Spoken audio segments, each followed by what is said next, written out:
মাইদুল ইসলাম সুবর্ণ আপনি লিখেছেন, একটি মেয়ের গর্ভের সন্তানের 3 মাস হওয়ার আগেই গর্ভের বাচ্চা নষ্ট করে ফেলে, তাহলে কি সে গুনাহগার হবে? ইদানিং নারীদের মধ্যে প্লাস্টিক সার্জারি করে চেহারার নতুন শেপ দেওয়ার প্রবণতা লক্ষ্য করা যাচ্ছে। এটা কি শরীয়ত সম্মত? প্রিয় দর্শক, চলুন তাহলে আর বিলম্ব না করে আমরা প্রশ্নোত্তর আলোকিত ভুবনে প্রবেশ করি। প্রথম যে প্রশ্নটি আমি এই মুহূর্তে দেখতে পাচ্ছি সেটি হলো, মাইদুল ইসলাম সুবর্ণ আপনি লিখেছেন, একটি মেয়ের গর্ভের সন্তানের 3 মাস হওয়ার আগেই গর্ভের বাচ্চা নষ্ট করে ফেলে, তাহলে কি সে গুনাহগার হবে? গর্ভের বাচ্চা নষ্ট করা সর্বাবস্থায় অপরাধের কথা, কিন্তু যদি সন্তানের মধ্যে হার্টবিট বা প্রাণ সঞ্চারিত হওয়ার আগেই আপনার কোনো এমন ওজরের ভিত্তিতে সেটি নষ্ট করা হয় যে ওজরটি শরিয়া গ্রাহ্য, যেমন তার ফলশ্রুতিতে মার শরীর বা জীবনের মধ্যে হুমকি আছে বা বড় কোনো বিপদ হতে পারে বা বড় কোনো সমস্যা আছে, এরকম কোনো ওজরের ভিত্তিতে যদি এটা করে, তাহলে সেটা ক্ষেত্র বিশেষে ওজরের উপর নির্ভর করে সেটা জায়েজ হতে পারে। আর এমনিতে মনে চাইলেও আর সন্তান নষ্ট করে ফেললো সামান্য ঠনক অজুহাতের ভিত্তিতে এটি জায়েজ হবে না, এর ফলশ্রুতিতে মানুষ গুনাহগার হবে। ইদানিং নারীদের মধ্যে প্লাস্টিক সার্জারি করে চেহারার নতুন শেপ দেওয়ার প্রবণতা লক্ষ্য করা যাচ্ছে। এটা কি শরীয়ত সম্মত? যদি জন্মগত কোনো ত্রুটি কিংবা কোনো দুর্ঘটনায় সৃষ্ট ত্রুটি এগুলোকে দূর করবার জন্য প্লাস্টিক সার্জারি করতে হয়, তাহলে সেটা তো অবশ্যই জায়েজ। কিন্তু শুধু শোভাবর্ধনের জন্য যদি প্লাস্টিক সার্জারি করা হয়, চেহারাতে নতুন বা ভিন্ন শেপ আনার চেষ্টা করা হয়, তাহলে সেটা অবশ্যই নাজায়েজ এবং গুনাহের কথা। আল্লাহ রাব্বুল আলামিন কোরআনে কারিমে স্পষ্ট করে বলেছেন সূরা নিসার 119 নম্বর আয়াতে, ওয়ালা উদাল্লিন, শয়তান তার প্রতিশ্রুতির মধ্যে সে বলেছে সে কি কি কাজ করবে। তার মধ্যে একটা হলো, শয়তান বলেছে ওয়ালা উদিল্লান্নাহুম ওয়ালা উমান্নিয়ান্নাহুম ওয়ালা আমুরান্নাহুম ফালা ইউবাত্তিকুন্না আযানাল আনআম ওয়ালা আমুরান্নাহুম ফালা ইউগাইয়িরুন্না খালকাল্লাহ। শয়তান শপথ করেছে এবং সে তার অঙ্গীকার ব্যক্ত করেছে যে সে আল্লাহর সৃষ্টিতে পরিবর্তন সাধন করবে।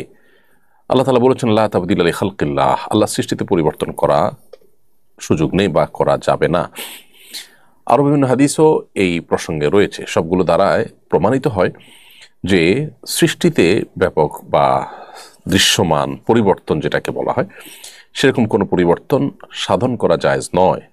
যদি এটি কোনো অনন্য উপায় হয়ে কেউ করে, যেমন দুর্ঘটনা ইত্যাদির কারণে, তাহলে ভিন্ন কথা। শুধু শোভাবর্ধনের জন্য এ ধরনের পরিবর্তন করা জায়েজ নয়। এর ফলশ্রুতিতে দুনিয়াতে অনেক ব্যত্যয় বিশৃঙ্খলা তৈরি হবে। আমরা জানি যে পৃথিবীতে এখন আধুনিক জ্ঞান বিজ্ঞানের উন্নতির এই সময়ে মানুষের কাছে অনেক অ্যাক্সেস আছে, যে অ্যাক্সেসগুলোর সবগুলোর ব্যবহার মানব সভ্যতাকেই বিলুপ্তির দিকে নিয়ে যেতে পারে, সমাজকে বিশৃঙ্খল পরিস্থিতির মধ্যে নিয়ে যেতে পারে। এরকম একটা পরিস্থিতিতে আমাদের দায়িত্বশীল অবস্থান গ্রহণ করাটা অনেক বেশি গুরুত্বপূর্ণ। এরপরে প্রশ্ন করেছেন সামিয়া সুলতানা রিনা, আপনি লিখেছেন, অবিবাহিত সন্তানেরা কি বাবার রেখে যাওয়া সম্পদ থেকে বিবাহের খরচ নিতে পারবে? দেখুন, অবিবাহিত সন্তান যারা এখনো বিবাহ করেন নাই, এদিকে বাবা মারা গেছেন, বাবা মারা যাওয়ার পরে বাবার রেখে যাওয়া পরিত্যক্ত সম্পদ থেকে আগে ভাই বোনেরা বাবা বেঁচে থাকতে তার সম্পদে তারা বিয়ে করেছেন বা বাবা তাদের বিয়ে দিয়েছেন নিজের খরচে, এখন সেই অজুহাতে অবিবাহিত সন্তানরা বাবার মৃত্যুর পর পরিত্যক্ত সম্পদ থেকে নিজেরা বিয়ের খরচ নিতে পারবেন না। কারণ মানুষের মৃত্যুর পরপর সে সম্পদের মালিকানা আর মৃত ব্যক্তির থাকে না। সেখানে মৃত ব্যক্তির ঋণ পরিশোধের জন্য যতটুকু সম্পদের প্রয়োজন ততটুকু, এর বাইরে ওসিয়ত করে থাকলে সেটা 1/3 পর্যন্ত কার্যকর হয়ে থাকে ততটুকু, এর বাইরে বাকি সম্পদ পুরাটুকুরই মালিকানা হলে মূলত ওয়ারিসদের। অতএব এখানে এক সন্তান অবিবাহিত, তিনি বিয়ে করে সেখান থেকে যদি টাকা খরচ করেন, তাহলে সেক্ষেত্রে অন্যান্য যারা আছে, যারা এই সুযোগটা নিচ্ছে না বা এই টাকাটা তারা পাচ্ছে না, তারা কিন্তু বঞ্চিত হবে।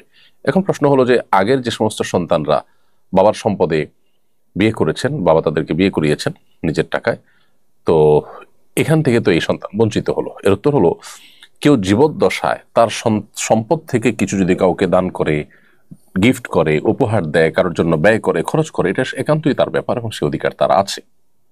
অতএব বাবার বেঁচে থাকার সময় তিনি যা খরচ করবেন সেটা তার একান্ত ঐচ্ছিক বিষয়। তিনি কাকে দিবেন না, বা ছেলেদের মধ্যে কারোর ব্যাপারে প্রযোজ্য হয়েছে তাকে দিয়েছে, যার ব্যাপারে প্রযোজ্য হয় নাই তাকে দিতে পারেন নাই, সেটা ভিন্ন বিষয়। কিন্তু মৃত্যুর পর এটা আর তার থাকে না, এটা সবার হয়ে যায়।